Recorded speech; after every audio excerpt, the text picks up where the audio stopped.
request the electorate to vote for changing the current income tax rate from 1.5% to 2.5%. The difference between this ask this time and what it was previously in 13, this time we're saying we want 75% of that new money, that 1%, to go into a proprietary locked account, you know, a restricted account that can only be used for capital maintenance and capital improvement.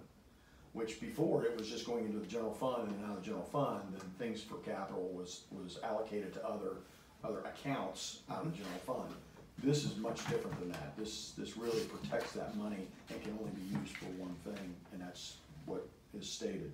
Then you say, okay, so what about the other 25% of that new money? Well, to facilitate the work necessary to do those capital improvements and things, we really need to have some flexibility in being able to assign labor and consultants and, you know, things that are not capital in nature like brick and mortar, and be able to use that, have money available to actually run projects. So in addition, that 25% not only will pay to have these projects, you know, facilitated, but also we wanted to make sure that we had capital available to continue to improve our safety services here. Like, yeah, I saw one of the videos. You said that you wanted to add more of the officers for the high schools, right? I do, and right now that's still up in the air a bit.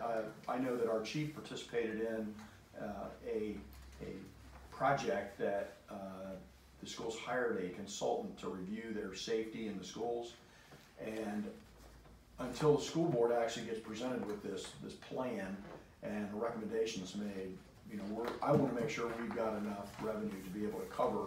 They call them school resource officers. School resource officers. Right now, we have two that we share the cost on with the schools, and they're at the high school.